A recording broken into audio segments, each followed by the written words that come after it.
So, what is the second plane of development? Today, we're going to explore a topic that's really foundational and inspiring. The second plane unlocked. It's about nurturing this time in a child's life where their social, inquisitive, and imaginative mind is running wild. During this session, we're going to take a deep dive into the developmental needs and the characteristics of the elementary age child. And we'll get into in just a moment what exactly that looks like as far as age spans.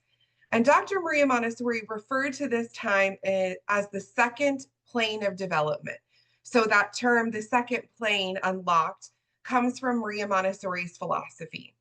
We're going to talk about how to support the elementary age child's growing sense of justice, the power of their imagination, and the really insatiable curiosity that defines this stage in a child's life.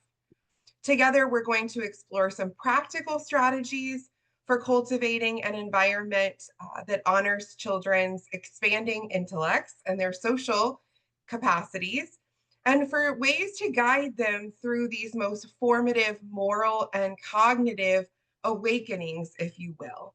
Um, Before we dive in, just a few things about me. I feel like most of you have come to sessions before, so I'm not going to go as in depth as I usually do. But just a note that, again, my name is Heather White. I'm a Montessorian with more than 15 years of experience in multiple capacities, administrator, teacher, in-home caregiver, professor, and blog writer and content creator. So I am elated to be here once again and excited to get started. As we begin today's session, I want to ground us in a really powerful insight from Dr. Montessori, who observed education between the ages of 6 to 12 is not a direct continuation of that which has gone before, though it is built upon that basis. Psychologically, there is a decided change in personality, and we recognize that nature has made this a period for the acquisition of culture, just as the former was for the absorption of the environment. So, this quote reminds us that this second plane of development isn't really just more of the same, right? It's not just a continuation of what happened in the first plane. Rather, it's a really powerful and profound transformation. The child who, in the first plane of development, was really absorbed within the world around them, and they absorbed things through their senses. That child now begins to engage with the world through reasoning, through imagination, through deep inquiry. This is the age where children ask big questions about the universe, fairness, how things work, why people do what they do, right? It's a time where they're expanding their social awareness and they have this thirst for moral clarity. They're really driven by justice. And our role as the adult shifts too. We shift from this role of nurturer of the absorbent mind, right, where they're soaking everything up with their senses, to a guide of a conscious, curious mind. During our time together today, we're going to explore how to truly unlock this second plane by nurturing the child's natural drive towards these things, right? Culture, collaboration, understanding. We're going to look at how prepared environments, this big work, and the idea of freedom within limits or freedom with responsibility, as Montessori calls it, support this work that the child is doing, right? The social, imaginative, inquisitive nature happening during these elementary years. So let's get started. Before we focus solely on the second plane of development, I wanted to make sure we took a moment just to really understand Dr. Montessori's work on the four planes of development as a whole, so that we had a greater understanding of the context within which this development during the second plane exists. And if you're interested, at the end, I can link in the chat. I did do a session previously on the planes of development overall. And so I can share the link from AIU's YouTube channel for that session in the chat. So you can go back and watch it if you're interested in that overarching look at the planes of development. And I also did two separate presentations, one on 0 to 3, and another on the period of the absorbent mind, which is that first plane of development from 0 to 6. So I'll link those as well, just in case anyone is interested in knowing what happened before this time that we're talking about today. Okay, so overall, right, if we're looking at Dr. Montessori's philosophy here and her idea of the 4 planes of development, what she recognized was that each child's growth unfolds in stages. She identified these 4 distinct planes of development, which each span 6 years. And she noticed that they're marked by very unique physical, emotional, and psychological growth patterns, right? So that's why she divided them the way she did, because she recognized that very distinct things were happening and changing in a child's life as they grew and developed at these times. Understanding these stages is really crucial for understanding how, as humans, we progress from infancy to adulthood. And Maria Montessori's understanding, right? The way she spoke about child development and human development. I want to highlight on this chart here that infancy and adolescence are shown as times of construction, right? Where young children in childhood, which is what we're focusing on today, and adults, right? What Dr. Montessori calls maturity, are times of integration. So very young children, infants, toddlers, and teens are building core aspects of their physical and social identities, right? You can see down here, physical, social. So they're really focusing on constructing those identities, building them up, creating them.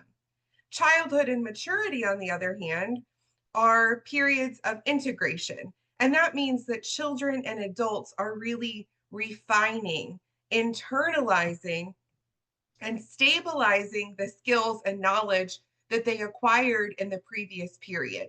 So today, when we're focusing on this second plane of development, taking place from the ages of 6 to 12, we are looking at a time of mental independence, but it's a time where the child is refining, internalizing, and stabilizing the things that they acquired, that they absorbed through their senses, if you will, during that first plane of development, during the first 6 years of their lives. So as I said, the second plane of development encompasses childhood, which Dr. Montessori defined as ages 6 through 12. It's a really remarkable period where children are actively seeking the keys to the universe. During this stage, children exhibit a profound curiosity and a desire to understand the world around them. They engage in exploration and discovery, asking questions like why and how, as they really delve deeper into a variety of subjects, things from nature and science to culture and history. It's also a time when they start to develop a sense of social awareness and moral responsibility. They strive to connect with their peers, to contribute meaningfully to their communities. Through collaborative learning and hands-on experiences, children at this stage, in this plane of development, are not only expanding their intellectual horizons, but they're also cultivating these really important social and emotional skills that are laying a strong foundation for lifelong learning, engagement with the world, just this joyful connection to the world and to the other people that they share it with. At this point, I just want to pause and recognize the deep inner transformation that is taking place within the child who's 6 to 12 years old, within the second plane child. This isn't just a shift in cognitive ability, right? They're not just understanding more things from an intellectual perspective. it's really a shift in identity, in their autonomy. It's a moral awakening, as Dr. Montessori described it. I feel like she really articulated how important and powerful this transformation is in this quote, which she said, an inner change has taken place, but nature is quite logical in arousing now in the child not only a hunger for knowledge and understanding, but a claim to mental independence, a desire to distinguish good from evil by his own powers and to resent limitation by arbitrary authority. In the field of morality, the child now stands in need of his own inner light. And I really just feel like that quote is so powerful. It captures the essence of what makes this second plane of development so unique and so vital in a child's development. If you know any child or have known a child in the ages of 6 to 12, you know that children at this age really want to think for themselves. They start to form their own values.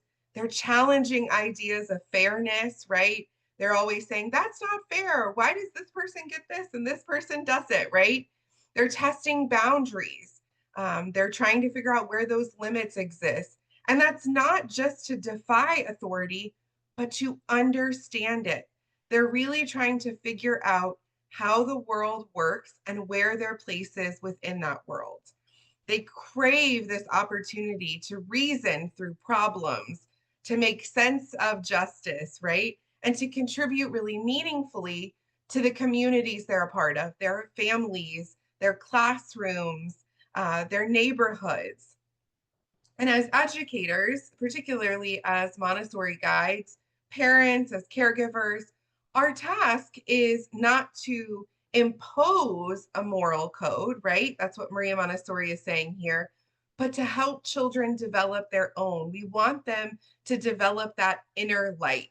And so our role is to model integrity, to invite conversations with the child, and to give them real opportunities to practice this type of moral decision making in an environment that's safe and supportive.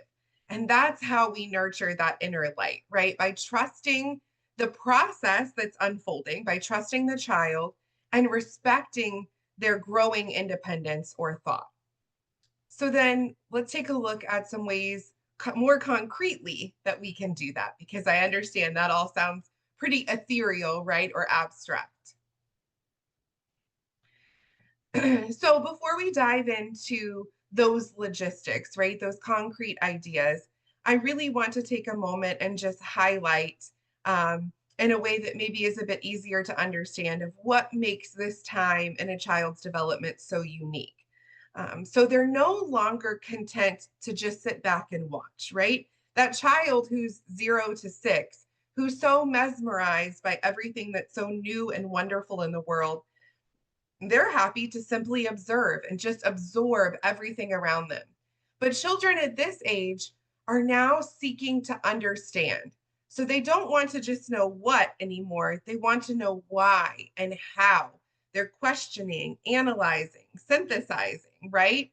Their imagination allows them to explore concepts that are abstract, to envision what they can't see, right? They can think about what happened yesterday, what's going to happen tomorrow, and where today and what they are, who they are, and where they are fits into that sequence.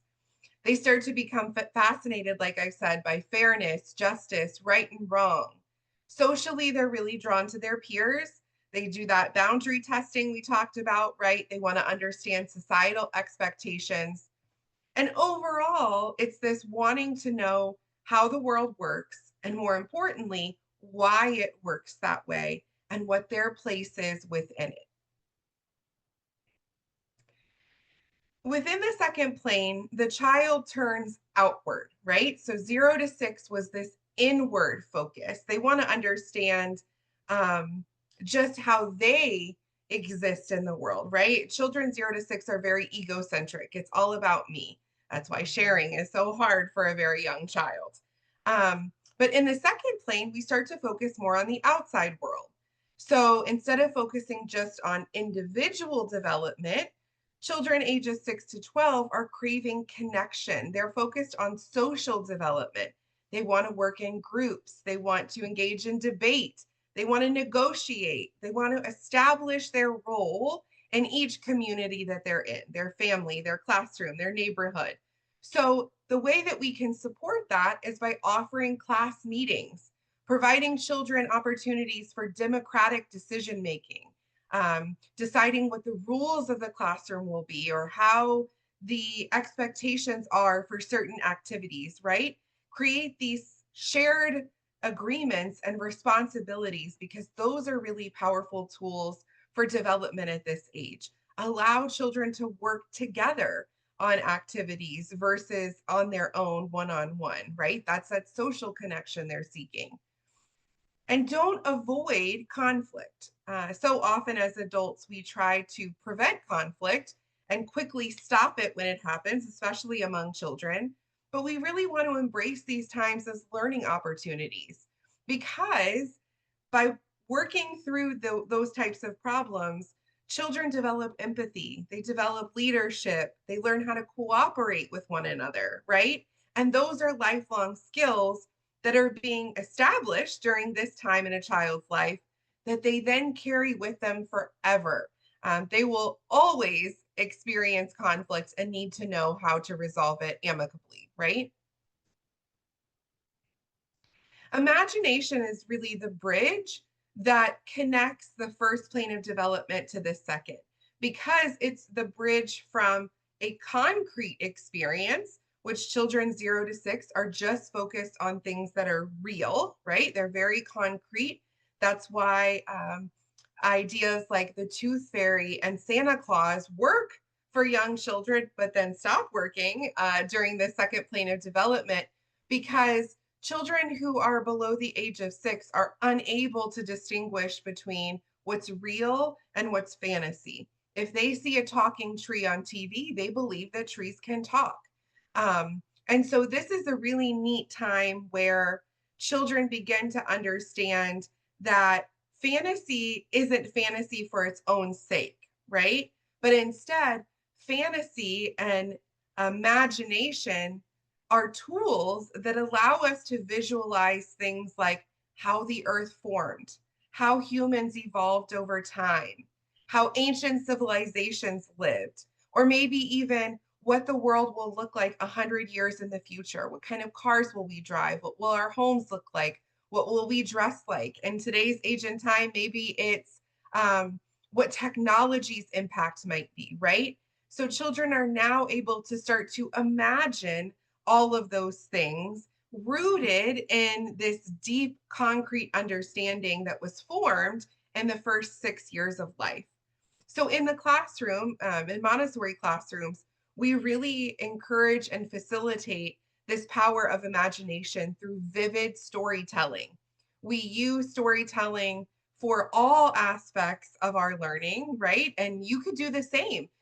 Engage in storytelling with a child, not just about your stories that you pass down from one generation to the next, right? Your family stories, but also through reading, right? With books, that's a form of storytelling. Tell a make believe story when you're putting a child to bed at night. And you can also tell stories related to things that they're learning, right? So in the Montessori classroom, even for math, when we're talking about division, we talk about things like the decurions and the centurions, and that means, and foot soldiers. And what that means is a cent means 100. So when you're dividing by 100, that person is going to get 100 times more than a foot soldier. A little complicated, but the idea is that when we introduce these vivid stories, we help children understand abstract concepts in a way that's engaging. It makes it a bit more concrete and is exciting, right? We also use impressionistic charts, which are really beautiful visuals that show what is happening in a lesson. So we have them for our great lessons, which are 5 key lessons that we give at the beginning of every school year that talk about things like how the earth formed, how language and math came to be, or numbers rather. And so we have these really beautiful charts that show those types of things, different botany concepts. So visuals, right? And even think about in books that you might read with children, these really beautiful visuals are a great way to engage the power of imagination as well. And then just generally, we use really evocative lessons, right? We're looking to spark a child's interest and to provide them with this framework for a deeper study. And that can be, that same idea can be transposed into other environments as well. Really, what you're looking to do is just create these really engaging, captivating lessons that really fuel and ignite that spark for imagination that children have at this age. Where the first plane of development, the first plane child absorbs things mostly unconsciously. In the second plane, children are seeking things out deliberately, I apologize. This is the age of the encyclopedia reader, right? You might have a child who just wants to sit down and read everything. They want to know everything. They just have this voracious appetite for knowledge. It's the time of the young scientists. They want to test things out, they want to try them, they want to do experiments. I know one of the most popular in my classroom was always the volcano or the egg drop, right? Trying to create something that protected the egg from breaking when it was dropped. It's the philosopher in training, right? Children want to know the why behind every single thing that they encounter, that they learn. They're eager to collect facts, to test theories, to really engage in this deep study. And so, our role as the adult during this time is to provide them with a really rich environment that's full of opportunities to allow them to do that type of exploration. We want to give them reference books. We want to give them hands-on materials that they can explore. In a Montessori classroom, there are experiments that are set out that children can investigate and conduct independently at all times. We want to give them access to real world experiences so that they learn how to do things independently. And we want to give them lessons that open the door to independent inquiry, right? That's what we're really looking for, is to set the stage, to prepare the environment in a way that allows them to study independently, to do it on their own. That's igniting that inner light Dr. Montessori talked about. Cosmic education is a really beautiful, unique part of the Montessori pedagogy. It's Dr. Montessori's gift, if you will, to the second plane child. I alluded to this just a little bit earlier. The cosmic education is this unified story of the universe, talking about and showing children how everything is interconnected. So we look at how the earth came to be, or the universe came to be, with the idea of the Big Bang, to the development of human civilizations and what different civilizations have looked like through time. We focus on what we call the five great lessons, which aren't really meant to just be these one time presentations, right? Although they are five one time presentations, they're not intended to just be that. Instead, they're supposed to be a launching pad for further exploration. They cultivate this sense of gratitude and humility, this sense of personal contribution. And that's what allows children to start to come to see themselves as part of this larger story, with the role that they play in the unfolding of life on Earth. So, for instance, one of the great lessons is the first great lesson, right, of how the universe came to be. And so that then branches off into several other lessons where children start to learn about atoms and molecules and the periodic table and stellar nucleosynthesis and all of these different concepts that help them understand how the world works. And it continues to trickle down and allow them to see how everything is interconnected. The same is true. We have a great lesson about how language came to be. And so we're looking at a variety of things of the very first person who had spoken language on earth, the very first written language, different types of written languages, how that has impacted the English language that we use today. And so children are able to see that connection to what their life is like and what it has been all the way through history and how it is all connected. Freedom within the Montessori environment is a really important component. And especially at this age, we want to make sure that we're shifting from external control, where we're the ones in charge, to encouraging children to embrace internal discipline. So we use work journals, checklists, we conference with the children to support them in understanding how to manage their time, to make responsible choices. Again, we want to embrace mistakes as part of that learning process, right? Using them as teachable moments. There are a lot of really natural consequences, right? We want these to be embedded within what happens in the classroom. So children learn things like, if I'm not walking carefully or holding the tray with two hands, I might drop it. Things might break. That's a really simplified example, but things like that where children understand the impact of their actions, right? Those are those natural consequences. We also want to have reflective conversations with children. Maybe after an incident like that, we sit down with the child and ask them what they learned, what they might do differently next time, because it's those moments that are going to help children understand, to build those problem solving skills, to become more independent.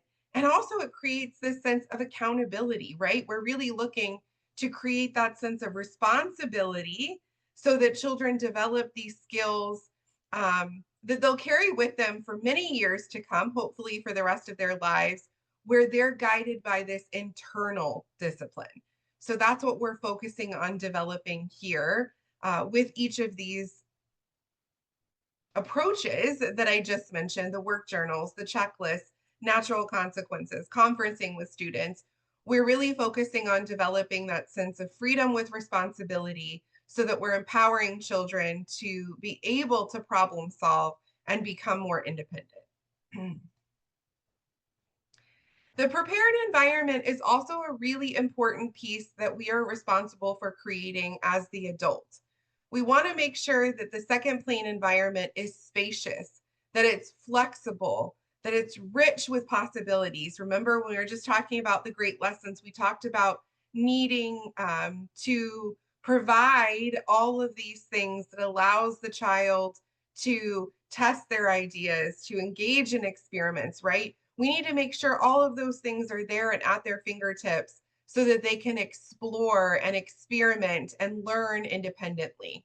So in a Montessori classroom, shelves are used that are often at, or should be at, the child's height, that provide a range of materials across all subjects, from math to language, history, geography, science, the arts, right? It's all there. And these areas are important for developing individual concentration and for group collaboration. So there's works that children will do one-on-one, and there are works that they naturally are inclined to do together. So we're leaning into that social development we discussed earlier. There are reference materials available, things like atlases, dictionaries, lots and lots of books, right? Montessori libraries are beautiful because we want to make sure that the things are there when the children need them. When they have a question, they want to know why or how, they have the resources to learn that and to understand. And of course, as technology has become such a beautiful tool, often it's utilized in an elementary environment as well. But I will say personally, and I know a lot of Montessori guides are this way, I always encourage children to look for or find a book, right? A physical text with a question that they had, and then learn more and enhance that understanding with technology, because we do want them to learn that skill of using encyclopedias, dictionaries, just books in general, right? Reference materials in general, to learn how to find information they're looking for. And that's what we're really hoping to do, is empower them to do that type of exploration, that type of research on their own. Overall, what we want the prepared environment to do is to reflect a sense of beauty, to create a sense of order, and to build this intellectual excitement. It should really say to the child that this is a place where their curiosity is welcomed. I think the word is a little off with how we use it today, but Maria Montessori talked about the environment and the materials needing to seduce the children, right? So, this idea of really just drawing them in and captivating them. That's what we're looking to achieve. And it's our responsibility as the adults to create that space. I have some images now just to kind of give you an idea of what some Montessori elementary classrooms for the second plane child look like. So this image is a typical Montessori elementary space. I would guess by looking at the children here, the image description didn't say, but I would guess by looking at it and the work that they're doing that these are lower elementary, so 6 to 9 year olds. And you can see that they're engaging in a wide range of hands-on, self-directed activities. You'll notice all the materials on the shelves that we discussed, that there's collaborative learning happening where children are working together. You can see that children are working independently, that there's this hum of activity, even though it's a still shot, where the social development and engagement might be occurring. And although it's just a small side of the classroom, you'll notice that the focus is on the child. It is not this adult-centered, adult-directed, where a teacher is providing the lessons and doing all of the work. The children really are in charge of this space. And that's what is really powerful in a Montessori classroom, particularly for the second plane child who is so eager to learn and to know and understand.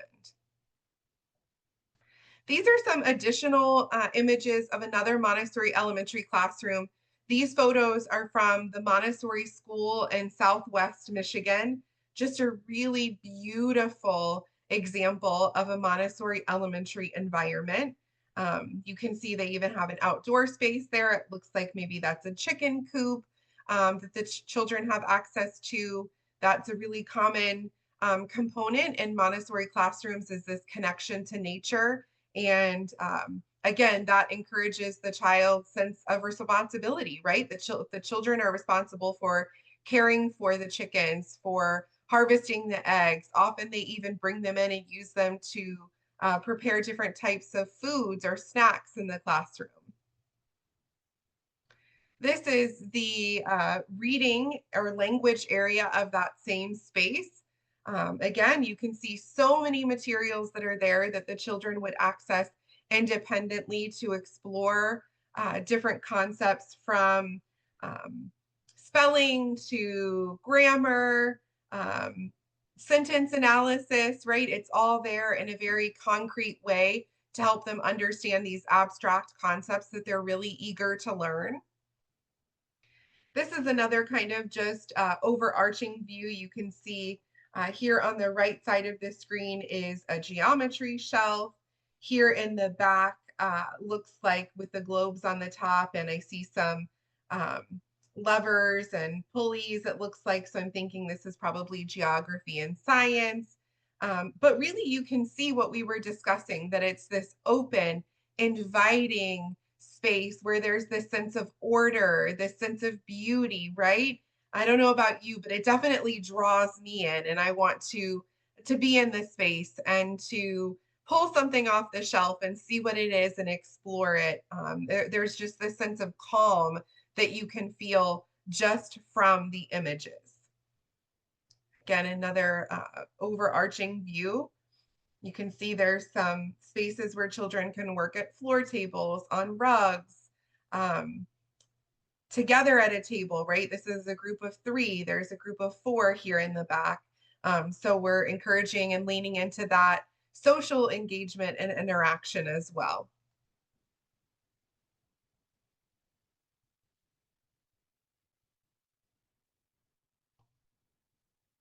This is their library, which although not every Montessori school is quite this extensive. Like I said, we really do try to lean into having those reference materials available for children so that they're able to answer a question that they have when it arises. So, just a beautiful example of having those materials accessible and available to children. The next thing that I wanted to focus on, just a few more slides here, is the sense of right and wrong that develop in the second plane. Children really develop this powerful sense of morality. They want rules to be fair, they want them to be consistently applied. They're fascinated with ethics and justice. They often judge others quickly, right? And they need help to see different nuances. So they think everything needs to be exactly the same. And it's our role as the adults to support that moral development, not through lecturing or making them feel guilty about this judgment, because that's normal, it's human. Our brains are hardwired to make judgments. But it's our role to help guide children by providing experiences, stories, discussions, the opportunity for peer feedback, so that they learn the shades of morality, right? That justice is a spectrum, that it's this really abstract idea, and that there are these nuances. So we teach children conflict resolution strategies. We have something called the peace table, or peace shelf in a lot of Montessori classrooms, where children can go and find different objects to help them find a sense of inner calm, right? Working on self-regulation strategies, but also a space where children can go and engage in problem solving and resolve conflicts together. We give them that structure for doing that. We develop community agreements where children understand um, these moral compasses that exist in the environment as a whole. Because what we're really hoping to do is ground them in empathy and reason, right? So we're giving them different skills to do that. So, as a recap, in the second plane, children are really blooming intellectually, socially, morally.